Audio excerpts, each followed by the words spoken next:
السلام عليكم ورحمة الله وبركاته. بسم الله الرحمن الرحيم. الحمد لله رب العالمين، وأشهد أن لا إله إلا الله وحده لا شريك له، وأشهد أن محمدا عبده ورسوله صلى الله وسلم وبارك عليه وعلى آله وأصحابه أجمعين. أما بعد. ബഹുമാന്യരായ സഹോദരങ്ങളെ, ഇസ്ലാമുമായി ബന്ധപ്പെട്ട് ഒരു മനുഷ്യൻ മനസ്സിലാക്കിയിരിക്കേണ്ട പ്രാരംഭ പാഠങ്ങൾ, അടിസ്ഥാനപരമായ വിഷയങ്ങൾ, അവയാണ് ഈ ദർസുകളിൽ നമ്മൾ പഠിച്ചുകൊണ്ടിരിക്കുന്നത്. ഈ പരമ്പരയിലെ രണ്ടാമത്തെ ദർസാണ് ഇത്. ഇന്ന് നമുക്ക് പഠിക്കാനുള്ളത് അൽ ഉസൂലു സലാസ എന്ന അധ്യായമാണ്. അൽ ഉസൂൽ എന്ന് പറഞ്ഞാൽ അസുൽ എന്നതിൻ്റെ ബഹുവചനമാണ്. അടിത്തറകൾ, അടിസ്ഥാനങ്ങൾ എന്നാണ് അതിൻ്റെ അർത്ഥം. അറബിയിൽ പറയാറുണ്ട് മാ ബുനിയ അലൈഹി ഗൈറു.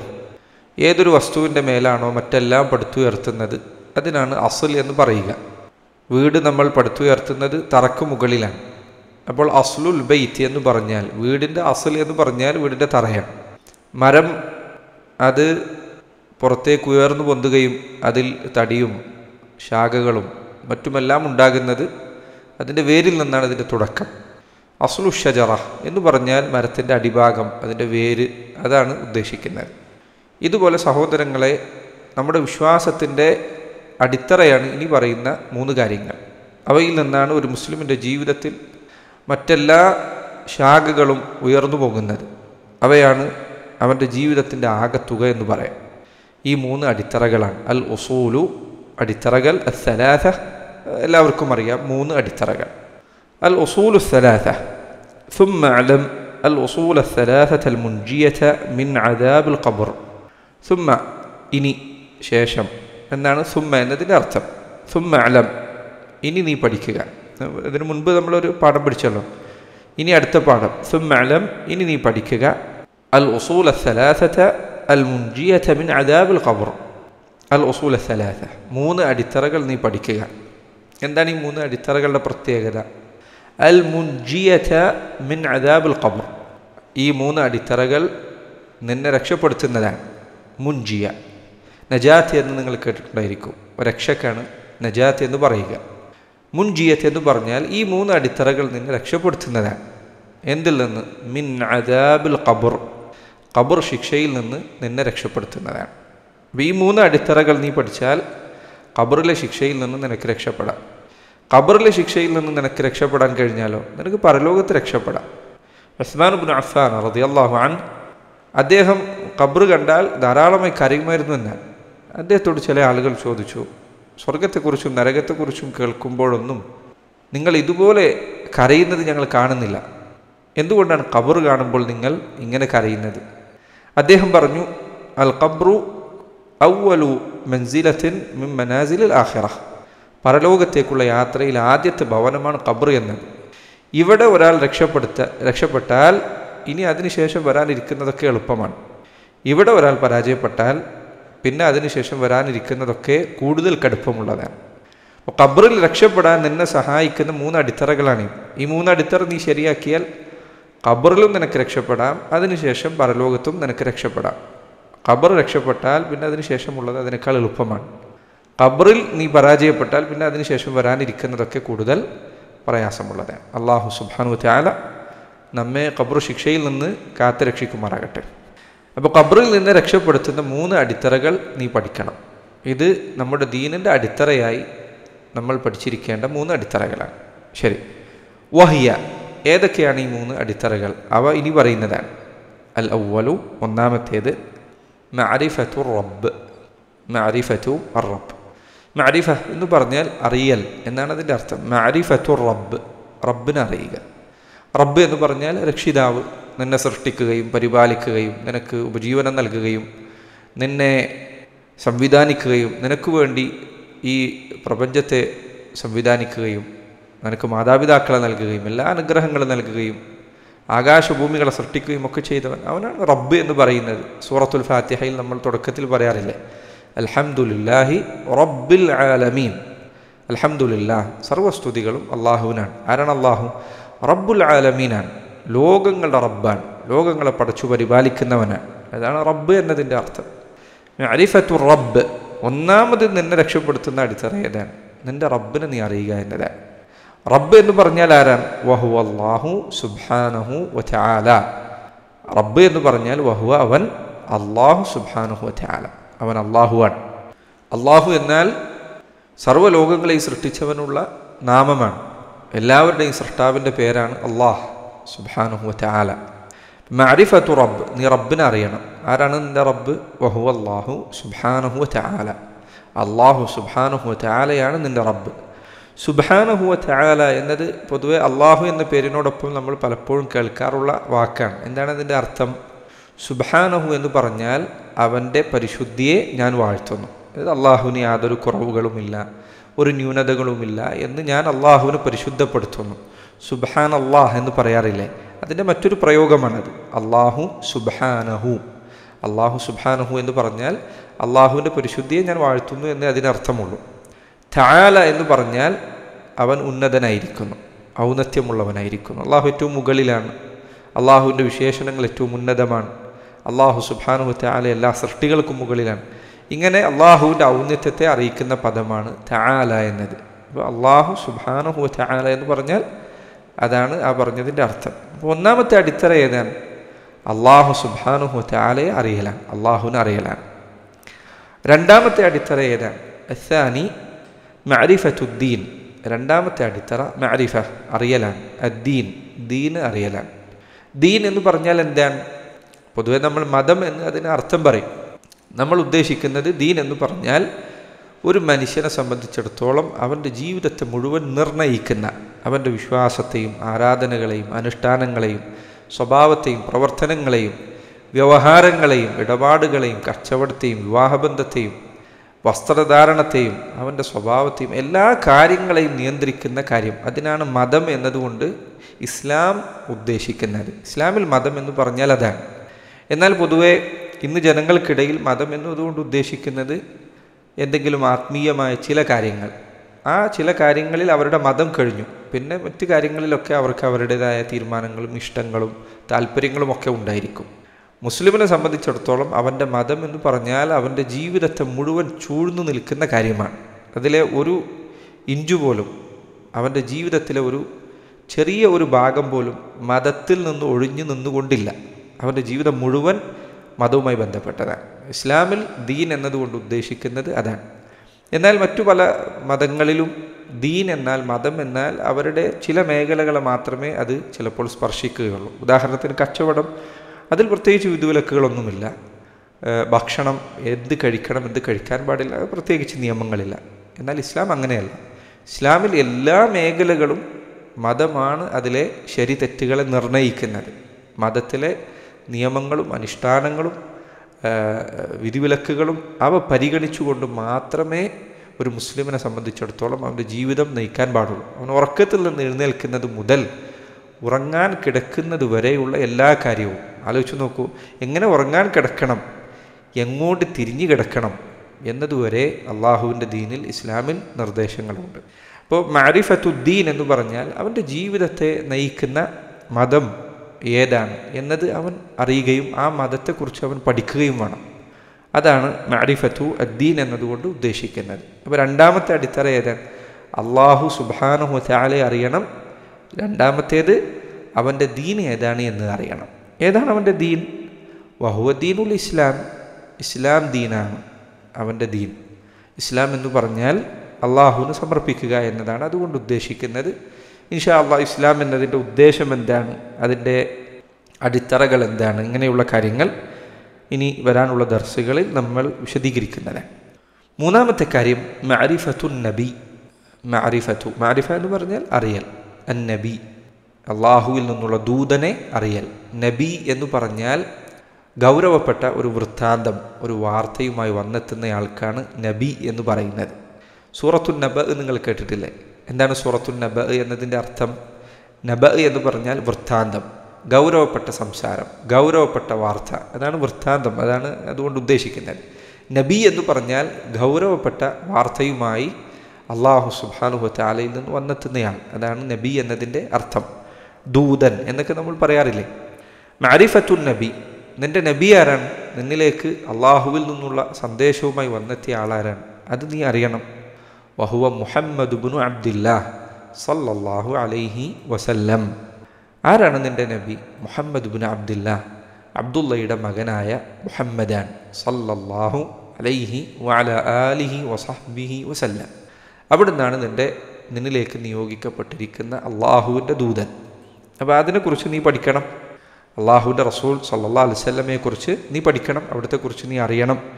അതാണ് നീ മനസ്സിലാക്കേണ്ട മൂന്നാമത്തെ അടിത്തറ. അപ്പോൾ 3 അടിത്തറകളായി: മാരിഫത്തു റബ്ബ്, മാരിഫത്തു ദീൻ, മാരിഫത്തു അന്നബി. ഈ 3 അടിത്തറകൾ നീ പഠിച്ചാൽ നിനക്ക് ഖബറിൽ രക്ഷപ്പെടാം. ശരി, നമ്മൾ പറഞ്ഞിരുന്നു എന്തൊരു കാര്യം ദീനിൽ നമ്മൾ പറയുമ്പോൾ അതിന് തെളിവ് വേണം. എന്താണ് ഈ പറഞ്ഞതിനുള്ള തെളിവ്? ഈ പറഞ്ഞതിനുള്ള തെളിവ് വദ്ദലീലു അലാ ദാലിക ഹദീസു ഫിത്നത്തിൽ ഖബർ. ഈ പറഞ്ഞതിനുള്ള തെളിവ് ഖബറിലെ പരീക്ഷണത്തെക്കുറിച്ച് വിവരിക്കുന്ന ഹദീസാണ്. ഫിത്ന എന്ന് പറഞ്ഞാൽ പരീക്ഷണം. ഖബറിലെ പരീക്ഷണത്തെക്കുറിച്ച് വിവരിക്കുന്ന ഹദീസാണ് ഈ പറഞ്ഞതിനുള്ള തെളിവ്. ഏതാണ് ഹദീസ്? അൽ ബറാ ഇബ്നു ആസിബ് റളിയല്ലാഹു അൻഹു എന്ന സഹാബി നിവേദനം ചെയ്ത പ്രസിദ്ധമായ ഹദീസാണ്. അതിൻ്റെ പല രൂപങ്ങൾ ഹദീസിൻ്റെ കിതാബുകൾ കാണാം. സ്വഹീഹ് ബുഖാരിയിലും മറ്റ് ഗ്രന്ഥങ്ങളിലുമൊക്കെ ഈ ഹദീസ് പല രൂപങ്ങളിൽ വന്നിട്ടുണ്ട്. ഇമാം തിർമിദി അദ്ദേഹത്തിൻ്റെ സുനനിൽ ഉദ്ധരിച്ച ആ ഹദീസിൻ്റെ ഒരു രൂപം നമുക്ക് കേൾക്കാം. അനിൽ ബറാ ഇബ്നു ആസിബ് റളിയല്ലാഹു അൻഹു അനിൻ നബി സല്ലല്ലാഹു അലൈഹി വസല്ലം. ബറാ ഇബ്നു ആസിബ് എന്ന സഹാബി അള്ളാഹുവിൻ്റെ റസൂൽ സല്ലല്ലാഹു അലൈഹി വസല്ലം പറഞ്ഞതായി അറിയിക്കുന്നു. അവിടുന്ന് സൂറത്തു ഇബ്രാഹീമിലെ 27-ാമത്തെ ആയത്ത് അത് വിശദീകരിക്കുന്നതിനിടയിൽ അവിടുന്ന് പറഞ്ഞു. സൂറത്തു ഇബ്രാഹീമിലെ ആയത്ത് ഏതാണ്? അള്ളാഹു പറയുന്നു, യുസബ്ബിതുല്ലാഹു അല്ലദീന ആമനു ബിൽ ഖൗലി സാബിതി ഫിൽ ഹയാത്തി ദുനിയ വഫിൽ ആഖിറ. ഈ ആയത്ത് റസൂലുള്ളാഹി സ്വല്ലല്ലാഹു അലൈഹി വസല്ലം വിശദീകരിച്ചു. എന്താണ് ആയത്തിൻ്റെ അർത്ഥം? യുസബ്ബിതുല്ലാഹ്, അള്ളാഹു ഉറപ്പിച്ചു നിർത്തുന്നതാണ്, സ്ഥൈര്യം നൽകുന്നതാണ്, ഫലം നൽകുന്നതാണ്, ഉറപ്പ് നൽകുന്നതാണ്. യുസബ്ബിതുല്ലാഹു അല്ലദീന ആമനു, ആർക്കാണ് അള്ളാഹു ഉറപ്പ് നൽകുക? അള്ളാഹുവിൽ വിശ്വസിച്ച മുഅ്മിനീങ്ങൾക്ക് അള്ളാഹു സ്ഥൈര്യം നൽകുന്നതാണ്. ബിൽ ഖൗലി സാബിതി ഫിൽ ഹയാത്തി ദുനിയ വഫിൽ ആഖിറ. എങ്ങനെയാണ് അള്ളാഹു അവരെ ഉറപ്പിച്ചു നിർത്തുക? അൽ ഖൗലു സാബിത്ത്, ഉറച്ച വചനം കൊണ്ട്, ഒരു മാറ്റവുമില്ലാത്ത, സംശയമില്ലാത്ത, എന്തെങ്കിലും ആശയക്കുഴപ്പമില്ലാത്ത ഉറച്ച വാക്കുമായി അള്ളാഹു മുഅ്മിനീങ്ങളെ ഉറപ്പിച്ചു നിർത്തുന്നതാണ്. ഫിൽ ഹയാത്തി ദുനിയ വഫിൽ ആഖിറ, ദുനിയാവിലെ ജീവിതത്തിലും അള്ളാഹു അവരെ ഉറപ്പിച്ചു നിർത്തും, ആഖിറത്തിലും അള്ളാഹു അവർക്ക് ഉറപ്പ് നൽകും, സ്ഥൈര്യം നൽകും. എന്ത് ആയത്തിൽ അള്ളാഹു പറഞ്ഞത്? അള്ളാഹു സുബ്ഹാനഹു തആല മുഅ്മിനീങ്ങൾക്ക് ഉറപ്പ് നൽകും. എങ്ങനെ ഉറപ്പ് നൽകും? ബിൽ ഖൗലി സാബിത്ത്, നല്ല സ്ഥൈര്യമുള്ള വാക്കുകൊണ്ട്. എവിടെയാണ് അള്ളാഹു അവർക്ക് ഉറപ്പ് നൽകുക? ഫിൽ ഹയാത്തി ദുനിയ വഫിൽ ആഖിറ. ഹയാത്തു ദുനിയ, ഐഹിക ജീവിതത്തിൽ, ഭൂമിയിൽ ജീവിക്കുമ്പോൾ അവിടെയും അള്ളാഹു ഉറപ്പ് നൽകും. വഫിൽ ആഖിറ, പരലോകത്തും അള്ളാഹു അവർക്ക് ഉറപ്പ് നൽകും. അപ്പോൾ ദുനിയാവിൽ അള്ളാഹു മുഅ്മിനീങ്ങൾക്ക് സ്ഥൈര്യം നൽകുമെന്ന് പറഞ്ഞാൽ അവർക്കായിരിക്കും വിജയം, അവർക്കായിരിക്കും സ്ഥൈര്യമുള്ള വാക്കുണ്ട്. അവരുടെ വിശ്വാസത്തിലോ അവരുടെ വാക്കുകളിലോ സംശയങ്ങളില്ല. അവർ ഉറച്ച വിശ്വാസവും യഖീനും ദൃഢബോധ്യവുമുള്ള ആളുകളായിരിക്കും. അതാണ് ദുനിയാവിൽ അവർക്ക് സ്ഥൈര്യമുണ്ടാകുമെന്ന് പറഞ്ഞതിൻ്റെ അർത്ഥം. അതുകൊണ്ട് സഹോദരങ്ങളെ, നോക്കൂ, നിങ്ങളുടെ ജീവിതത്തിൽ തൗഹീദ് നിങ്ങൾ പാലിച്ചു നോക്കൂ. ഇസ്ലാമിൻ്റെ അടിത്തറകൾ ജീവിതത്തിൽ കൊണ്ടുവന്ന് നോക്കൂ. ഒരാളുടെ മുൻപിലും നിങ്ങൾക്ക് തലകുനിക്കേണ്ടി വരില്ല. ഒരാളുടെ മുൻപിലും. അവന് എത്ര വലിയ ബുദ്ധിജീവിയോ എന്തു വലിയ ശാസ്ത്രജ്ഞനോ ആകട്ടെ, അള്ളാഹു നിനക്കൊരിക്കലും അപമാനം വരുത്തി വെക്കില്ല. ശരിയാണ്, ചില കാര്യങ്ങളിൽ നിന്നേക്കാൾ ചിലപ്പോൾ അവന് അറിവുണ്ടായിരിക്കും. പക്ഷേ നിന്നോടൊപ്പം മാത്രമായിരിക്കും. അള്ളാഹുവിൻ്റെ കിതാബും നബി സല്ലല്ലാഹു അലൈഹി വസല്ലമയുടെ സുന്നത്തും മുറുകെ പിടിക്കുന്നിടത്തോളം നിന്നോടൊപ്പം മാത്രമായിരിക്കും സത്യമുണ്ടാവുക. കാരണം അത് അള്ളാഹുവിൽ നിന്നുള്ളതാണ്. അതിലൊരിക്കലും പിഴവുണ്ടാവുകയില്ല. ലാ യഅതീഹിൽ ബാതിലു മിൻ ബൈനി യദൈഹി വലാ മിൻ ഖൽഫിഹി. അള്ളാഹുവിൻ്റെ ദീനിൽ, ഖുർആനിലും സുന്നത്തിലും ഒരിക്കലും ഒരു അസത്യവും കടന്നുകൂടുകയില്ല. അത് നിനക്ക് ഉറപ്പോടുകൂടി സ്വീകരിക്കാം. മറ്റെന്തിലും, അതിനു വിരുദ്ധമാകുന്ന എന്തു കാര്യത്തിലും കളവുണ്ടായിരിക്കും. ചിലപ്പോൾ നിനക്ക് ഇപ്പോൾ ബോധ്യപ്പെടും, ചിലപ്പോൾ 2 ദിവസം കഴിഞ്ഞാൽ ബോധ്യപ്പെടും, ചിലപ്പോൾ കുറച്ച് സമയം കഴിഞ്ഞാൽ ബോധ്യപ്പെടും. അതുകൊണ്ട് സഹോദരങ്ങളെ, അള്ളാഹു അവർക്ക് ദുനിയാവിൽ ഉറച്ച വചനം നൽകുന്നതാണ്. വഫിൽ ആഖിറ, ദുനിയാവിൽ മാത്രമല്ല ആഖിറത്തിലും അള്ളാഹു അവർ ഉറപ്പിച്ചു നിർത്തുന്നതാണ്. ആഖിറത്തിൽ, പരലോകത്തിൽ അള്ളാഹു അവർ ഉറപ്പിച്ചു നിർത്തും എന്ന് പറഞ്ഞാൽ അതിൻ്റെ അർത്ഥം എന്താണ്? റസൂലുള്ളാഹി സ്വല്ലല്ലാഹു അലൈഹി വസല്ലം പറഞ്ഞു, ഐ ഫിൽ ഖബ്രി, അവർക്ക് അള്ളാഹു ഖബ്റിൽ അവർക്ക് അള്ളാഹു സ്ഥൈര്യം നൽകുന്നതാണ്. ഇദാ ഖീല ലഹു, അവനോട് ചോദിക്കപ്പെട്ടാൽ, ഒരാൾ ഖബ്റിൽ വെച്ച് കഴിഞ്ഞാൽ അവൻ്റെ അരികിൽ 2 മലക്കുകൾ വന്നെത്തും. ചില ഹദീസുകൾ വിശദമായി വന്നിട്ടുണ്ട്. മുൻകർ, നക്കീർ എന്നീ പേരുകളുള്ള 2 മലക്കുകൾ. ഈ 2 മലക്കുകൾ ഖബ്റിൽ കൊണ്ടുവെക്കപ്പെട്ട മനുഷ്യൻ്റെ മുൻപിൽ വന്നെത്തും. എന്നിട്ട് അവനോട് ചോദിക്കും, മൻ റബ്ബുക, നിൻ്റെ റബ്ബാരാണ്. അതുപോലെ വമാ ദീനുക, നിൻ്റെ ദീനേതാണ്. വമൻ നബിയുക, നിൻ്റെ നബിയാരാണ്. ഈ ചോദ്യങ്ങൾ അവനോട് ചോദിക്കുന്നതാണ്. അപ്പോൾ ഈ സന്ദർഭത്തിൽ അള്ളാഹു സുബ്ഹാനഹു വ തആല മുഅ്മിനായ ഒരാൾക്ക് ഉറച്ച വാക്കുകൊണ്ട് അള്ളാഹു സഹായിക്കുന്നതാണ്. ആലോചിച്ച് നോക്കൂ സഹോദരങ്ങൾ, മനുഷ്യനെ സംബന്ധിച്ചിടത്തോളം അവന് വളരെ ഉറപ്പുള്ള ഒരു കാര്യം പോലും ഭയാനകമായ ഒരു സാഹചര്യത്തിൽ ചോദിച്ചാൽ ചിലപ്പോൾ അവൻ വിറച്ചു പോകും. ഒരു പോലീസുകാരൻ നിൻ്റെ അടുക്കൽ വന്ന് ഇന്നലെ നീ എവിടെ പോയത് എന്ന് ചോദിച്ചാൽ ചിലപ്പോൾ നീ ഒന്ന് വിറക്കും. നീ ഒരു തെറ്റും ചെയ്തിട്ടില്ല, പക്ഷേ ചിലപ്പോൾ അയാളുടെ ചോദ്യത്തിൻ്റെ രീതിയും അല്ലെങ്കിൽ നിനക്ക് പോലീസിനെ പേടിയുണ്ടെങ്കിൽ ആ പേടിയും ഒക്കെ കൂടി ആ സമയത്ത് ബാധിച്ചു കഴിഞ്ഞാൽ നീ ഒരു തെറ്റും ചെയ്തിട്ടില്ലെങ്കിലും ചിലപ്പോൾ നീ വിറക്കും. അത് ഒരു മനുഷ്യൻ്റെ സ്വാഭാവികമായ അവസ്ഥയാണ്. അള്ളാഹു ധൈര്യം നൽകേണ്ട സന്ദർഭങ്ങളിൽ ഏറ്റവും വലുതാണ് ഖബറിലെ അവസ്ഥ. നീ അവിടെ ഒറ്റയ്ക്കാണ്. ഖബറിൻ്റെ ഇരുട്ടുണ്ട്, ഖബറിൻ്റെ ഇടുക്കമുണ്ട്. നീ ഇന്നുവരെ കാണാത്തൊരു രോഗത്തേക്കാണ് നീ എത്തിപ്പെട്ടിരിക്കുന്നത്. ഇന്നുവരെ കാണാത്ത 2 ആളുകൾ, മലക്കുകൾ, അവരെയാണ് നീ കാണുന്നത്.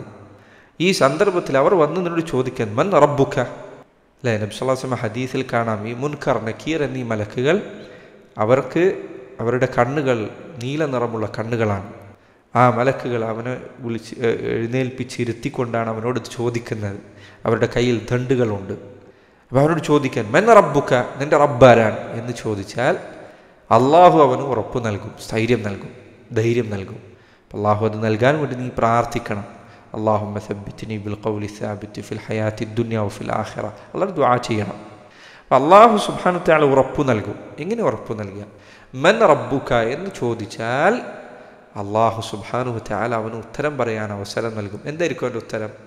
റബ്ബി അല്ലാഹ്, എൻ്റെ റബ്ബ് അള്ളാഹുവാണ്. സഹോദരങ്ങളെ, ഈ ഉത്തരം പലപ്പോഴും നമ്മൾ പറയാറുണ്ട്. നമ്മൾ പലരും ഈ ഉത്തരം കേട്ടിട്ടുണ്ട്. പക്ഷേ പലപ്പോഴുമുള്ള അനുഭവം എന്താണെന്ന് ചോദിച്ചാൽ, ആളുകളോട് ഈ ഉത്തരം ദുനിയാവിൽ വെച്ച് നിങ്ങളൊന്ന് ചോദിച്ചു നോക്കുക. ഇപ്പോൾ നിങ്ങൾ ഈ പ്രസംഗം കേട്ടല്ലോ, വീട്ടിലിരിക്കുന്ന ഓരോരുത്തരെയും വിളിച്ചിരുത്തി അവരോടൊന്ന് ചോദിക്കാം, മൻ റബ്ബുക, എന്താ അതിൻ്റെ ഉത്തരം, എങ്ങനെയത് പറയുക? പലർക്കും ചിലപ്പോൾ എങ്ങനെ ഉത്തരം പറയണമെന്ന് അറിയില്ല. അപ്പോൾ അതിൻ്റെ ഉത്തരം അവർക്ക് പറഞ്ഞു കൊടുക്കണം, പഠിപ്പിച്ചു കൊടുക്കണം. നമ്മുടെ ജീവിതത്തിലെ വളരെ നിർണായകമായൊരു ജോലിക്ക് നമ്മൾ പോവുകയാണെന്ന് വിചാരിക്കുക. ഇൻ്റർവ്യൂവിന് പോകുമ്പോൾ നമ്മൾ എല്ലാ നിലക്കുമുള്ള പരിശീലനം ആദ്യം കൈവരിക്കും. എന്തിനധികം നിന്നോട് ഒരാൾ ചോദിച്ചാൽ നിനക്ക് ഏറ്റവും ലളിതമായ ചോദ്യം ഏതാ? നിൻ്റെ പേരെന്താണ്, അല്ലേ? നിൻ്റെ പേരെന്താണ് എന്ന ചോദ്യം നമുക്ക് ഏറ്റവും ലളിതമായ ചോദ്യമാണത്. പക്ഷേ ഇൻ്റർവ്യൂവിന് പോകുന്നതിന് മുൻപ് ആളുകൾ ആ ചോദ്യം വരെ കണ്ണാടിയിൽ നോക്കി ഉത്തരം പറഞ്ഞു നോക്കും. അപ്പോൾ സഹോദര, ഈ ചോദ്യം നമ്മൾ എന്തുമാത്രം ശീലിക്കണം, ഇതിനുള്ള ഉത്തരം നമ്മൾ എന്തുമാത്രം പറഞ്ഞു പഠിക്കണം. മൻ റബ്ബുക എന്ന് ചോദിച്ചാൽ എന്താണ് പറയേണ്ടത്? എന്നോടൊപ്പം നിങ്ങൾ പറയുക. എങ്ങനെ പറയേണ്ടത്? റബ്ബി അല്ലാഹ്. എന്താ പറയേണ്ടത്? റബ്ബി അല്ലാഹ്, എൻ്റെ റബ്ബ് അള്ളാഹുവാണ്. അങ്ങനെ പറയണം. മൻ നബിയുക, നിൻ്റെ നബി ആരാണ് എന്ന് ചോദിച്ചാൽ എന്താ പറയേണ്ടത്? നബിയി മുഹമ്മദുൻ സല്ലല്ലാഹു അലൈഹി വസല്ലം, എൻ്റെ നബി മുഹമ്മദ് നബി സല്ലല്ലാഹു അലൈഹി വസല്ലമയാണ് എന്ന് പറയണം. മാ ദീനുക, നിൻ്റെ ദീൻ എന്താണെന്ന് ചോദിച്ചാൽ എന്തു പറയണം? ദീനി അൽ ഇസ്ലാം, അല്ലെങ്കിൽ ദീനി അൽ ഇസ്ലാം, എൻ്റെ ദീൻ ഇസ്ലാമാണ് എന്ന് പറയണം. എൻ്റെ പ്രിയപ്പെട്ടവരെ, ഈ ചോദ്യവും ഈ ഉത്തരവും നമ്മൾ പഠിക്കണം. നമ്മുടെ ഭാര്യയോട് പറഞ്ഞു കൊടുക്കണം, മക്കളോട് പറഞ്ഞു കൊടുക്കണം, ബാപ്പാനും ഉമ്മാനും പറഞ്ഞു പഠിപ്പിക്കണം. എല്ലാവർക്കും പഠിപ്പിക്കേണ്ട നിർബന്ധമായ വിജ്ഞാനമാണിത്. കാരണം ഇതിന് ഉത്തരം നഷ്ടപ്പെട്ടാൽ അവൻ്റെ കഥ കഴിഞ്ഞു. അവൻ്റെ പരാജയം അങ്ങേയറ്റം വലിയ പരാജയമായിട്ടുണ്ട്. അപ്പോൾ അത്തരം ഒരു വലിയ പരാജയത്തിലേക്ക് നമ്മളോ നമ്മുടെ കുടുംബമോ എത്തിപ്പെടാതിരിക്കാനുള്ള ശ്രദ്ധ നമുക്കുണ്ടായിരിക്കേണ്ടതുണ്ട്. ശരി, ഈ പറഞ്ഞ 3 അടിത്തറകൾ ഏതൊക്കെയാണ്? 3 കാര്യങ്ങൾ: മഅരിഫത്തു റബ്ബ്, മഅരിഫത്തുദ്ദീൻ, മഅരിഫത്തുൻ നബി. അള്ളാഹുവിനെ അറിയുക, ഇസ്ലാമിനെ അറിയുക, മുഹമ്മദ് നബി സല്ലല്ലാഹു അലൈഹി വസല്ലമയെ അറിയുക. ഇതിൻ്റെ വിശദാംശങ്ങൾ ഇൻഷാ അല്ലാഹ് ഈ കിതാബിൽ നമ്മുടെ പഠിക്കുന്ന പുസ്തകത്തിലും ഇതിന് ശേഷം വരാനിരിക്കുന്ന പുസ്തകങ്ങളിലും ഒക്കെ നമുക്ക് പറയാനുണ്ട്. പക്ഷേ ഈ 3 അടിത്തറകളെക്കുറിച്ചും വളരെ പ്രധാനപ്പെട്ട ചില പാഠങ്ങൾ നമ്മൾ മനസ്സിലാക്കണം. ഒന്നാമത്തെ കാര്യം മഅരിഫത്തു റബ്ബ്, റബ്ബിനെ അറിയണം എന്ന് പറഞ്ഞല്ലോ. എങ്ങനെയാണ് റബ്ബിനെ അറിയേണ്ടത്? റബ്ബിനെ അറിയാൻ, അള്ളാഹുവിനെ അറിയാൻ 2 വഴികളുണ്ട്. പണ്ഡിതന്മാർ പറഞ്ഞു, ഒന്നാമത്തേത് ബി ആയാതിഹി വ മഖ്ലൂഖാതിഹി, അള്ളാഹു സുബ്ഹാനഹു വ തആലയുടെ ഭൗതികമായ ദൃഷ്ടാന്തങ്ങൾ, അവൻ്റെ സൃഷ്ടിപ്പുകൾ, അതിൽ നിന്ന് അള്ളാഹുവിനെ അറിയണം. സൂര്യനെ നോക്കൂ നിങ്ങൾ, എത്ര മനോഹരമായ സൃഷ്ടിപ്പാണത്, എന്തു വലിയ സൃഷ്ടിപ്പാണത്. ആളുകൾ പറയുന്നു 13 ലക്ഷത്തോളം ഭൂമി സൂര്യനിൽ ഉൾക്കൊള്ളാൻ മാത്രം വലുപ്പമുണ്ട് അതിന് എന്നാണ് അതിനെക്കുറിച്ച് അറിവുള്ള ചില ആളുകൾ പറയുന്നത്. ആലോചിച്ച് നോക്കൂ, അതിൻ്റെ വലുപ്പം എന്തായിരിക്കും? സൂര്യൻ്റെ വലുപ്പം. സൂര്യൻ ഇത്ര വലുപ്പമുള്ളതാണ്. എന്നാൽ സൂര്യനേക്കാൾ 10,000 മടങ്ങ് വലുപ്പമുള്ള നക്ഷത്രങ്ങളുണ്ട് എന്നാണ് ഇന്ന് ആളുകൾ പറഞ്ഞുകൊണ്ടിരിക്കുന്നത്. സുബ്ഹാനല്ലാഹ്. അപ്പോൾ എന്തായിരിക്കും ഓരോ നക്ഷത്രങ്ങളുടെയും വലുപ്പം? എത്ര വലുതായിരിക്കും! ഇങ്ങനെയുള്ള നക്ഷത്രങ്ങൾ കൊണ്ട് സമ്പന്നമാണ് ഓരോ ഗാലക്സികളും. ഇങ്ങനത്തെ ഓരോ ഗാലക്സികളുണ്ട്, ആയിരക്കണക്കിനും ലക്ഷക്കണക്കിനും ഗാലക്സികളുണ്ട്. അപ്പോൾ ഇത്ര വലുപ്പമുള്ള പ്രപഞ്ചം സൃഷ്ടിച്ചവൻ, അവൻ എത്ര വലിയവനായിരിക്കും? അള്ളാഹു ഖുർആനിൽ പറഞ്ഞില്ലേ, വമാ ഖദറുല്ലാഹ ഹഖ ഖദ്രിഹി, അവർ അള്ളാഹുവിനെ മനസ്സിലാക്കേണ്ടതുപോലെ മനസ്സിലാക്കിയിട്ടില്ല. വൽ അർദു ജമീഅൻ ഖബ്ളതുഹു യൗമൽ ഖിയാമ, ഭൂമി അള്ളാഹു സുബ്ഹാനഹു തആലയുടെ കൈപ്പിടിയിലായിരിക്കും. വസ്സമാവാതു മത്വൂയാതുൻ ബിയമീനിഹി, ആകാശങ്ങൾ അവയെ അള്ളാഹു സുബ്ഹാനഹു തആല ചുരുട്ടിപ്പിടിച്ച നിലയിലായിരിക്കും.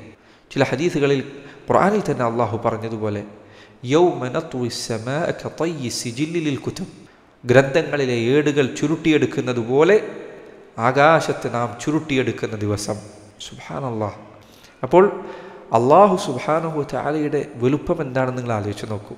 അതുകൊണ്ടല്ലേ വിശുദ്ധ ഖുർആനിലെ മനോഹരമായ ഒരു വചനം, ഇന്ന ഫീ ഖൽഖിസ് സമാവാതി വൽ അർദി വഖ്തിലാഫിൽ ലൈലി വന്നഹാരി ലആയാതിൻ ലിഉലിൽ അൽബാബ്, ആകാശഭൂമികളുടെ സൃഷ്ടിപ്പിലും രാപ്പകലുകൾ മാറി മാറി വരുന്നതിലും ധാരാളക്കണക്കിന് ദൃഷ്ടാന്തങ്ങൾ ബുദ്ധിയുള്ളവർക്കുണ്ട്.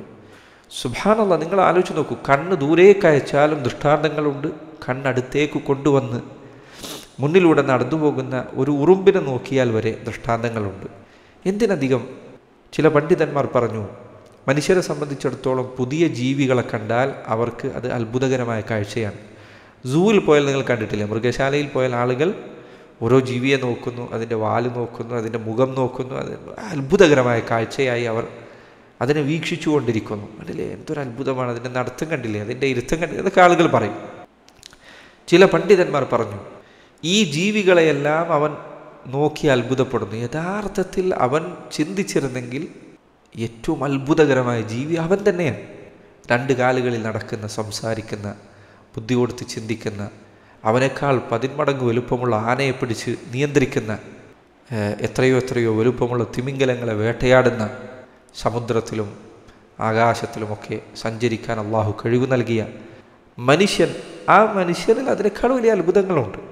അപ്പോൾ അള്ളാഹു സുബ്ഹാനഹു തആലയെ അറിയാനുള്ള വഴികളിലൊന്ന് അള്ളാഹുവിൻ്റെ സൃഷ്ടികളെ നോക്കുക എന്നതാണ്. സൃഷ്ടികളിൽ അള്ളാഹു സുബ്ഹാനഹു തആലയുടെ അറിവിൻ്റെയും കഴിവിൻ്റെയും ശക്തിയുടെയും വലുപ്പത്തിൻ്റെയും ഭംഗിയുടെയും കാരുണ്യത്തിൻ്റെയും പ്രതാപത്തിൻ്റെയും മഹത്വത്തിൻ്റെയും എല്ലാം അനേകം ദൃഷ്ടാന്തങ്ങൾ കണ്ടെത്താൻ കഴിയും അള്ളാഹുവിൻ്റെ സൃഷ്ടികളെ. അപ്പം അള്ളാഹുവിനെ അറിയാനുള്ള ഒരു വഴി അള്ളാഹുവിൻ്റെ സൃഷ്ടികളെ നോക്കുക എന്നതാണ്. രണ്ടാമത്തെ വഴി അള്ളാഹു സുബ്ഹാനഹു തആല അവതരിപ്പിച്ച അവൻ്റെ ദീൻ അത് നോക്കുക എന്നതാണ്. ഈ ദുനിയാവിൽ അള്ളാഹു അവതരിപ്പിച്ച അത്ഭുതങ്ങളിലൊന്നാണ് അള്ളാഹുവിൻ്റെ അടുക്കൽ നിന്നുള്ള വഹി, നബിമാർക്ക് അവൻ നൽകിയ സന്ദേശം. ആ സന്ദേശം നോക്കുക. വിശുദ്ധ ഖുർആൻ അള്ളാഹുവിനെ അറിയാനുള്ള ഏറ്റവും നല്ല വഴികളിലൊന്നാണ്. അള്ളാഹുവിൻ്റെ റസൂൽ സല്ലല്ലാഹു അലൈഹി വസല്ലം ഹദീസ് അള്ളാഹുവിനെ കുറിച്ച് പരിചയപ്പെടുത്തി തരുന്ന, മനസ്സിലാക്കി തരുന്ന ഏറ്റവും നല്ല വാക്കുകളിൽ ഒന്നാണ് നബി സല്ലല്ലാഹു അലൈഹി വസല്ലം ഹദീസുകൾ. അതിൽ തന്നെ പ്രത്യേകം എടുത്തു പറയേണ്ടതാണ് അള്ളാഹുവിനെ കുറിച്ച് അറിയിക്കുന്ന അവൻ്റെ നാമങ്ങൾ, വിശേഷണങ്ങൾ, അസ്മാ ഉ സിഫാത്ത് എന്ന് പറയുന്നത് അതിനെക്കുറിച്ചാണ്. അള്ളാഹുവിൻ്റെ നാമങ്ങൾ അൽ അസ്മാ ഉൽ ഹുസ്ന അത് പഠിക്കുക അള്ളാഹുവിനെ കുറിച്ച് അറിയിച്ചു തരുന്ന കാര്യമാണ്. അള്ളാഹുവിൻ്റെ വിശേഷണങ്ങൾ പഠിക്കുക.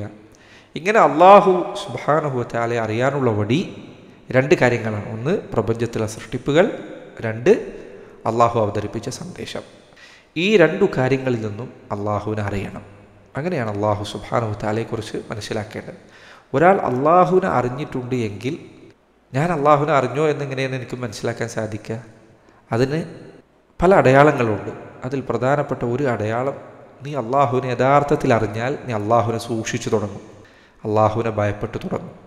അതുകൊണ്ട് നബി സല്ലല്ലാഹു അലൈഹി വസല്ലം ഒരിക്കൽ പറഞ്ഞു, ഇന്ന അഅലമകും ബില്ലാഹി വഅത്ഖാകും അന, നിങ്ങളുടെ കൂട്ടത്തിൽ അള്ളാഹുവിനെ കുറിച്ച് ഏറ്റവും അറിവുള്ളതും അള്ളാഹുവിനെ ഏറ്റവും സൂക്ഷിക്കുന്നതും ഞാനാണ്. ഒരു ഹദീസിൽ അവിടുന്ന് പറഞ്ഞു, ഇന്ന അഅലമകും ബില്ലാഹി വഅഖ്ശാകും അന, അള്ളാഹുവിനെ നിങ്ങളുടെ കൂട്ടത്തിൽ ഏറ്റവും നന്നായി അറിഞ്ഞിട്ടുള്ളതും അവനെ ഏറ്റവും അധികം ഭയക്കുന്നതും ഞാനാണ്. അപ്പം അള്ളാഹു സുബ്ഹാനഹു വ തആല നീ അറിഞ്ഞാൽ നീ അള്ളാഹുവിനെ ഭയക്കും. എന്നാൽ അള്ളാഹുവിനെ കുറിച്ച് നീ കുറേ വിവരം പഠിച്ചു വെച്ചിട്ടുണ്ട്, പക്ഷെ നീ അറിഞ്ഞിട്ടില്ലെങ്കിൽ നിനക്ക് അള്ളാഹു സുബ്ഹാനഹു വ തആല അവനെക്കുറിച്ച് യഥാർത്ഥത്തിൽ നീ അറിഞ്ഞിട്ടില്ല. അപ്പം അള്ളാഹുവിനെ അറിയാനുള്ള വഴിയാണ് ഈ പറഞ്ഞത്. രണ്ടാമത്തേത് മഅരിഫത്തു അദ്ദീൻ, ദീനിനെ അറിയലാണ്. എങ്ങനെയാണ് ദീനിനെ അറിയേണ്ടത്? ദീനിനെ അറിയാനുള്ള വഴിയും പ്രധാനമായും രണ്ട് കാര്യങ്ങളാണ്. ഒന്നാമത്തെ കാര്യം അൽ കിതാബു വസ്സുന്ന, വിശുദ്ധ ഖുർആനും റസൂലുള്ളാഹി സ്വല്ലല്ലാഹു അലൈഹി വസല്ലമയുടെ ഹദീസുകൾ. ഇതാണ് ദീനിൻ്റെ പ്രഥമ സ്രോതസ് എന്ന് പറയുന്നത്, പ്രമാണങ്ങൾ. ഇസ്ലാമിനെ പറ്റി പഠിക്കേണ്ടത് ഖുർആനിൽ നിന്നും ഹദീസിൽ നിന്നുമാണ്. റസൂലുള്ളാഹി സ്വല്ലല്ലാഹു അലൈഹി വസല്ലം പറഞ്ഞില്ലേ, തറക്തു ഫീക്കും അംറൈൻ ലൻ തദില്ലു മാ തമസ്സക്തും ബിഹിമാ കിതാബല്ലാഹി വസുന്നതി, രണ്ടു കാര്യങ്ങൾ ഞാൻ നിങ്ങൾക്കിടയിൽ വിട്ടേച്ചു പോവുകയാണ്, അവ നിങ്ങൾ മുറുകെ പിടിക്കുന്നിടത്തോളം കാലം നിങ്ങൾ ഒരിക്കലും വഴി തെറ്റുകയില്ല. ഏതൊക്കെയാണ് ആ കാര്യങ്ങൾ? കിതാബല്ലാഹ്, അള്ളാഹുവിൻ്റെ ഗ്രന്ഥമായ ഖുർആനും, വസുന്നതി, എൻ്റെ ചര്യ, അതായത് നബി സല്ലല്ലാഹു അലൈഹി വസല്ലമയുടെ ഹദീസ്. ഈ രണ്ടു കാര്യങ്ങളാണ് ദീനിൻ്റെ അടിത്തറ. ദീൻ മനസ്സിലാക്കേണ്ടത് ഖുർആനിൽ നിന്നും ഹദീസിൽ നിന്നുമാണ്. അതാണ് ഒന്നാമത്തെ മാർഗം. രണ്ടാമത്തെ കാര്യം, ഈ ദീൻ ഖുർആനിൽ നിന്നും ഹദീസിൽ നിന്നും മനസ്സിലാക്കേണ്ടത് നബി സല്ലല്ലാഹു അലൈഹി വസല്ലം അവിടുന്ന് ഇത് കേൾപ്പിച്ചു കൊടുക്കുകയും പഠിപ്പിച്ചു നൽകുകയും ചെയ്ത സഹാബികൾ മനസ്സിലാക്കിയതുപോലെയാണ്. അത് വളരെ പ്രധാനപ്പെട്ടതാണ്. ഒരാൾ മുസ്ലിമായി എന്ന് വിചാരിക്കുക, നേരെ ഖുർആൻ തുറന്നു നിങ്ങൾ നിസ്കരിക്കൂ എന്നതിലുണ്ട്. എങ്ങനെ നിസ്കരിക്കണം? ഇതെങ്ങനെയാണ് മനസ്സിലാക്കേണ്ടത്? എന്താ അതിനുള്ള തെളിവ്? മോഷ്ടാവിൻ്റെ കൈകൾ നിങ്ങൾ ഛേദിക്കുക. ഒരാൾ മുസ്ലിമായി, എന്നാൽ അവൻ്റെ മകൻ മോഷണം നടത്തി, എന്നാൽ അവൻ്റെ കൈ പോയിട്ട് വെട്ടാൻ പാടുണ്ടോ? ഇസ്ലാമിലെ കൽപ്പനകൾ, ഖുർആനാകട്ടെ ഹദീസാകട്ടെ, അത് മനസ്സിലാക്കുന്നതിന് അതിൻ്റേതായ മാനദണ്ഡമുണ്ട്. ആ മാനദണ്ഡം എങ്ങനെയാണ് മനസ്സിലാവുക? നബി സല്ലല്ലാഹു അലൈഹി വസല്ലം അത് പഠിപ്പിച്ചു കൊടുത്ത സഹാബിമാരുണ്ട്. ആ സഹാബിമാർ ഖുർആനും ഹദീസും എങ്ങനെ മനസ്സിലാക്കിയോ അങ്ങനെ മനസ്സിലാക്കണം. ഖുർആനിൽ സൂറത്തുൽ ബഖറയിൽ തന്നെ അള്ളാഹു പറഞ്ഞു, നോക്കൂ, ഫഇൻ ആമനു ബിമിസ്ലി മാ ആമൻതും ബിഹി ഫഖദ് ഇഹ്തദൗ. ഫഇൻ ആമനു, അവർ വിശ്വസിച്ചാൽ, ബിമിസ്ലി മാ ആമൻതും ബിഹി, നിങ്ങൾ വിശ്വസിച്ചതുപോലെ അവരും വിശ്വസിച്ചാൽ, ഫഖദ് ഇഹ്തദൗ, അവർക്ക് ഹിദായത്ത് ലഭിച്ചിരിക്കുന്നു. അല്ലേ? ഖുർആൻ അവതരിക്കുന്ന കാലത്ത് നിങ്ങൾ എന്ന് പറഞ്ഞാൽ അതാരാണ്? സഹാബികളാണ്. സഹാബികളെ നിങ്ങൾ വിശ്വസിച്ചതുപോലെ അവർ വിശ്വസിച്ചാൽ, അവർ എന്ന് പറഞ്ഞാൽ അവിടെ ഉദ്ദേശിക്കുന്നത് ഖുർആൻ അവതരിക്കുന്ന കാലഘട്ടത്തിലുള്ള അന്ന് അവിടെ അഭിസംബോധന ചെയ്യപ്പെടുന്ന ആളുകൾ ആരൊക്കെയാണ്? അവരൊക്കെയാണ്. അതോടൊപ്പം അവർക്ക് ശേഷമുള്ളവരുമാണ്. സഹാബികളല്ലാത്ത എല്ലാവർക്കും അവരുടെ വിശ്വാസം പരിശോധിക്കാനുള്ള അടിസ്ഥാന മാനദണ്ഡം സഹാബത്തിൻ്റെ വഴി എന്തായിരുന്നു എന്ന് നോക്കലാണ്. അതുകൊണ്ടാണ് റസൂലുള്ളാഹി സ്വല്ലല്ലാഹു അലൈഹി വസല്ലം പറഞ്ഞു, ഖൈറുന്നാസി ഖർനി, ഏറ്റവും നല്ല തലമുറ എൻ്റെ തലമുറയാണ്. അപ്പം നിനക്ക് ഏറ്റവും നല്ല മനുഷ്യനാവണോ എങ്കിൽ സഹാബികളെ പോലെ ആവുക. സുമ്മല്ലദീന യലൂനഹും സുമ്മല്ലദീന യലൂനഹും, പിന്നെ അതിനുശേഷം വരുന്ന താബിഈങ്ങളാണ്. സഹാബികളിൽ നിന്ന് ദീൻ പഠിച്ചവർക്കാണ് താബിഈങ്ങൾ എന്ന് പറയുക. സുമ്മല്ലദീന യലൂനഹും, പിന്നെ അതിനുശേഷം വരുന്ന തബഉ താബിഈങ്ങളാണ്. താബിഈങ്ങളിൽ നിന്ന് ദീൻ പഠിച്ച ആളുകൾക്കാണ് തബഉ താബിഈൻ എന്ന് പറയുക. അപ്പോൾ സഹാബികൾ ദീൻ പഠിച്ചതുപോലെ, അവർ ദീൻ മനസ്സിലാക്കിയതുപോലെ മനസ്സിലാക്കി, നിനക്ക് തോന്നിയതുപോലെയല്ല. അപ്പോൾ ഇസ്ലാമിനെ കുറിച്ച് പഠിക്കാനുള്ള രണ്ട് വഴി ഏതൊക്കെ? ഒന്ന് ഖുർആനും സുന്നത്തും അനുസരിച്ച്, രണ്ട് സഹാബികൾ ഖുർആനും സുന്നത്തും എങ്ങനെ മനസ്സിലാക്കിയോ അങ്ങനെ മനസ്സിലാക്കിക്കൊണ്ട് ഇസ്ലാമിനെ അറിയേണ്ട വഴി ഈ പറഞ്ഞ രൂപത്തിൽ. മൂന്നാമത് നമ്മൾ പറഞ്ഞു മഅരിഫത്തു അന്നബി സല്ലല്ലാഹു അലൈഹി വസല്ലം, അള്ളാഹുവിൻ്റെ റസൂൽ സല്ലല്ലാഹു അലൈഹി വസല്ലമയെ കുറിച്ച് അറിയണം. എന്താണ് നബി സല്ലല്ലാഹു അലൈഹി വസല്ലമയെ കുറിച്ച് അറിയേണ്ടത്? റസൂലുള്ളാഹി സ്വല്ലല്ലാഹു അലൈഹി വസല്ലമയുടെ വ്യക്തിത്വത്തെക്കുറിച്ച് അറിയണം. അവിടുത്തെ പേരെന്താണ്, അവിടുത്തെ പിതാവ് മാതാവ് ആരാണ്, അവിടുന്ന് എവിടെയാണ് ജനിച്ചത്, അവിടുന്ന് എവിടെയാണ് ജീവിച്ചത്, അവിടത്തേക്ക് എപ്പോഴാണ് അള്ളാഹുവിൽ നിന്നുള്ള സന്ദേശം ലഭിച്ചത്, അവിടുന്ന് എപ്പോഴാണ് ഹിജ്റ ചെയ്തത്, മദീനയിലേക്ക് പോയത്, അവിടുന്ന് എപ്പോഴാണ് വഫാത്തായത്, അവിടുത്തെ ജീവിതത്തിലെ പ്രധാനപ്പെട്ട സംഭവങ്ങൾ എന്താണ്. ഇങ്ങനെ നബി സല്ലല്ലാഹു അലൈഹി വസല്ലമയുടെ വ്യക്തിത്വത്തെ കുറിച്ച് മനസ്സിലാക്കണം. അതുപോലെ തന്നെ റസൂലുള്ളാഹി സ്വല്ലല്ലാഹു അലൈഹി വസല്ലമയുടെ ദീനിനെ കുറിച്ച് മനസ്സിലാക്കണം. കാരണം ദീനിൻ്റെ കാര്യത്തിൽ നമുക്കുള്ള മാതൃക അള്ളാഹുവിൻ്റെ റസൂലാണ്. ലഖദ് കാന ലക്കും ഫീ റസൂലില്ലാഹി ഉസ്വത്തുൻ ഹസനത്തുൻ ലിമൻ കാന യർജുല്ലാഹ വൽ യൗമൽ ആഖിറ വദക്കറല്ലാഹ കസീറ. നിങ്ങൾക്ക് നിങ്ങളുടെ റസൂലിൽ ഉത്തമമായ മാതൃകയുണ്ട്. അപ്പോൾ അള്ളാഹുവിൻ്റെ റസൂൽ സ്വല്ലല്ലാഹു അലൈഹി വസല്ലമയെ മാതൃകയാക്കണമെങ്കിൽ അവിടുന്ന് എങ്ങനെയാണ് നിസ്കരിച്ചത്, അവിടുന്ന് എങ്ങനെയാണ് നോമ്പ് നോറ്റത്, അവിടുന്ന് എങ്ങനെയാണ് സക്കാത്ത് കൊടുത്തത്, അവിടുന്ന് എങ്ങനെയാണ് ഹജ്ജ് ചെയ്തത്, ഇതൊക്കെ പഠിക്കണം. റസൂലുള്ളാഹി സ്വല്ലല്ലാഹു അലൈഹി വസല്ലമയെ അറിയുക എന്ന് പറഞ്ഞാൽ അവിടുന്ന് ആരാണ് എന്ന് പഠിക്കണം, അവിടുത്തെ ചരിത്രം പഠിക്കണം, അവിടുത്തെ വിശ്വാസവും അവിടുത്തെ ഇബാദത്തുകളും അവിടുത്തെ സ്വഭാവവും ഒക്കെ പഠിക്കണം. മുഹമ്മദ് ഇബ്നു സീരീൻ റഹിമഹുല്ലാഹ് അദ്ദേഹം പറഞ്ഞതുപോലെ നബി സല്ലല്ലാഹു അലൈഹി വസല്ലം അവിടുന്നാണ് ഹുവൽ മീസാനുൽ അക്ബർ. അള്ളാഹുവിൻ്റെ റസൂൽ സ്വല്ലല്ലാഹു അലൈഹി വസല്ലം അവിടുന്നാണ് ഏറ്റവും വലിയ അളവുകോൽ. അവിടുത്തെ അലൈഹി തുഅറദുൽ അഷ്യാ, അള്ളാഹുവിൻ്റെ റസൂൽ സല്ലല്ലാഹു അലൈഹി വസല്ലം അവിടുത്തെ അടിസ്ഥാനപ്പെടുത്തിക്കൊണ്ടാണ് എല്ലാ കാര്യങ്ങളെയും വിലയിരുത്തേണ്ടത്. അത് അവിടുത്തോട് എത്രമാത്രം യോജിക്കുന്ന അത്രയും ശരിയാണ്, അവിടുത്തോട് എത്രമാത്രം യോജിക്കുന്ന അത്രമാത്രം വൃത്തിയുള്ളതാണ് എല്ലാ കാര്യവും. അള്ളാഹുവിൻ്റെ റസൂൽ സല്ലല്ലാഹു അലൈഹി വസല്ലമയാണ് ഏറ്റവും പൂർണ്ണതയുള്ളവർ. അപ്പോൾ അതാണ് നബി സല്ലല്ലാഹു അലൈഹി വസല്ലമയെ അറിയുക എന്നതുകൊണ്ട് ഉദ്ദേശിക്കുന്നത്. ഇത്രയുമാണ് നമ്മൾ പറഞ്ഞതിൻ്റെ ചുരുക്കം ഞാനൊന്നുകൂടി പറയാം. എന്തൊക്കെയാണ്? 3 അടിത്തറകൾ പഠിക്കണം ഖബറിൽ നിന്ന് രക്ഷപ്പെടുത്തുന്ന. ഏതൊക്കെയാണ് 3 കാര്യം? മാരിഫത്തു റബ്ബ്, മാരിഫത്തു നബി, മാരിഫത്തുദ്ദീൻ. അള്ളാഹുവിനെ അറിയുന്നതിന് 2 വഴികളുണ്ട്. ഏതൊക്കെയാണ്? സൃഷ്ടികളിലൂടെ അറിയണം, അള്ളാഹുവിൻ്റെ ദൃഷ്ടാന്തങ്ങളിലൂടെ അറിയണം. ദീനിനെ അറിയുന്നതിന് 2 വഴിയുണ്ട്. ഏതൊക്കെയാണത്? ഖുർആനും സുന്നത്തും, അതുപോലെ തന്നെ സഹാബികളത് മനസ്സിലാക്കിയ രൂപവും.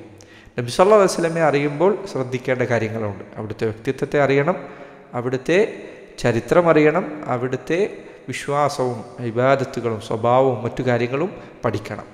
ഇതാണ് ഈ പറഞ്ഞ വിഷയത്തിൽ നമ്മൾ പഠിക്കുന്നതിൻ്റെ ആകെത്തുകയാണ് ഇപ്പോൾ ഈ ലാസ്റ്റ് ഞാൻ പറഞ്ഞത്. അവസാനമായി എനിക്ക് ഓർമ്മപ്പെടുത്താനുള്ളത്, രാവിലെയും രാത്രിയുമായി, രാവിലെയും വൈകുന്നേരവുമായി നബി സല്ലല്ലാഹു അലൈഹി വസല്ലം നമ്മെ പഠിപ്പിച്ചു തന്ന, നമ്മൾ ചൊല്ലാൻ വേണ്ടി പഠിപ്പിച്ചു തന്ന ഒരു ദിക്റുണ്ട്. ആ ദിക്റിൽ ഈ 3 കാര്യങ്ങളും റസൂലുള്ളാഹി സ്വല്ലല്ലാഹു അലൈഹി വസല്ലം ഓർമ്മപ്പെടുത്തിയിട്ടുണ്ട്. ഈ 3 കാര്യങ്ങളും, ആ 3 കാര്യങ്ങൾ അള്ളാഹുവിൻ്റെ റസൂൽ സ്വല്ലല്ലാഹു അലൈഹി വസല്ലം അവിടുന്ന് ചൊല്ലാറുണ്ടായിരുന്ന പ്രാർത്ഥനയിൽ വന്നതുപോലെ റളീതു ബില്ലാഹി റബ്ബൻ വബിൽ ഇസ്ലാമി ദീനൻ വബി മുഹമ്മദിൻ സല്ലല്ലാഹു അലൈഹി വസല്ലമ നബിയ്യൻ. ഈ 3 കാര്യങ്ങളും നോക്കുക, ഹദീസിലുണ്ട്. റളീതു ബില്ലാഹ്, ഞാനിത് തൃപ്തിപ്പെട്ടിരിക്കുന്നു. റളീതു ബില്ലാഹ്, ഞാൻ തൃപ്തിപ്പെട്ടിരിക്കുന്നു. ബില്ലാഹി റബ്ബൻ, എൻ്റെ റബ്ബായി അള്ളാഹുവിനെ ഞാൻ തൃപ്തിപ്പെട്ടിരിക്കുന്നു. വബിൽ ഇസ്ലാമി ദീനൻ, ഇസ്ലാമിനെ എൻ്റെ ദീനായും തൃപ്തിപ്പെട്ടിരിക്കുന്നു. വബി മുഹമ്മദിൻ സല്ലല്ലാഹു അലൈഹി വസല്ലമ നബിയ്യൻ, നബി സല്ലല്ലാഹു അലൈഹി വസല്ലമയെ, മുഹമ്മദ് നബിയെ എൻ്റെ റസൂലായി, എൻ്റെ നബിയായി ഞാൻ തൃപ്തിപ്പെട്ടിരിക്കുന്നു. അപ്പോൾ എല്ലാ ദിവസവും നമ്മളെക്കൊണ്ട് രാവിലെയും വൈകുന്നേരവും അള്ളാഹുവിൻ്റെ റസൂൽ സല്ലല്ലാഹു അലൈഹി വസല്ലം ഇത് ചൊല്ലിപ്പിക്കുകയാണ്. കാരണം എന്താ? അത്രയും പ്രധാനപ്പെട്ട വിഷയമാണ്. അതുകൊണ്ട് സഹോദരങ്ങളെ, നമ്മൾ പഠിക്കുന്ന 2ാമത്തെ അടിത്തറ, 2ാമത്തെ അധ്യായം നമ്മുടെ ജീവിതത്തിലെ വളരെ പ്രധാനപ്പെട്ട ഒരു വിഷയമാണ് കൈകാര്യം ചെയ്യുന്നത്. ഇത് ചെറിയ കുട്ടികളെ പഠിപ്പിക്കേണ്ട കാര്യമാണ്, വലിയവരെ പഠിപ്പിക്കേണ്ട കാര്യമാണ്, അതുപോലെ തന്നെ പുതു മുസ്ലിമീങ്ങളായിട്ടുള്ള ആളുകൾ അവർ പഠിക്കേണ്ട കാര്യമാണ്. ഇതൊക്കെ ഇസ്ലാമിൻ്റെ ഏറ്റവും തുടക്ക പാഠങ്ങളാണ്. ഇത് നമ്മൾ ഒരിക്കലും നഷ്ടപ്പെടുത്താൻ പാടില്ലാത്ത വിഷയങ്ങളാണ്. എൻ്റെ സഹോദരങ്ങൾ, ഞാൻ കഴിഞ്ഞ ദർസിൽ പറഞ്ഞതുപോലെ ഇത് നിങ്ങൾ കേൾക്കുന്നത് പോലെ തന്നെ നിങ്ങളുടെ വീട്ടിലുള്ളവർക്ക് നിങ്ങളിത് കേൾപ്പിച്ചു കൊടുക്കണം. പറ്റുമെങ്കിൽ നിങ്ങൾ ഒരുമിച്ചിരുന്ന് കേൾക്കുകയും അവർക്ക് ഈ പറഞ്ഞ പാഠങ്ങൾ നിങ്ങൾക്കിടയിൽ പിന്നെ പഠിക്കുകയും പരസ്പരം ഓർമ്മപ്പെടുത്തുകയും ഒക്കെ ചെയ്യണം. അതുപോലെ തന്നെ ഇതിൽ സംശയങ്ങളുണ്ടെങ്കിൽ ദൂരീകരിക്കാൻ നിങ്ങൾ ശ്രമിക്കണം. അല്ലാഹു സുബ്ഹാനഹു വ തആല ദീന് കൂടുതൽ പഠിക്കാനും മനസ്സിലാക്കാനും ഒക്കെ നമുക്ക് ഏവർക്കും അല്ലാഹു തൗഫീഖ് ചെയ്യുമാറാകട്ടെ. അല്ലാഹുമ്മ അല്ലിംനാ മാ യൻഫഉനാ വൻഫഅനാ ബിമാ അല്ലംതനാ വസിദ്നാ ഇൽമാ. اللهم إنا نسألك علما نافعا ورزقا طيبا وعملا متقبلا. اللهم أصلح لنا ديننا الذي هو عصمة أمرنا، وأصلح لنا دنيانا التي فيها معاشنا، وأصلح لنا آخرتنا التي فيها معادنا، واجعل الحياة زيادة لنا في كل خير، واجعل الموت راحة لنا من كل شر. اللهم ربنا تقبل منا إنك أنت السميع العليم، وتب علينا إنك أنت التواب الرحيم، واغفر لنا يا غافر المذنبين. وصلى الله وسلم وبارك على نبينا محمد وعلى آله وصحبه وسلم.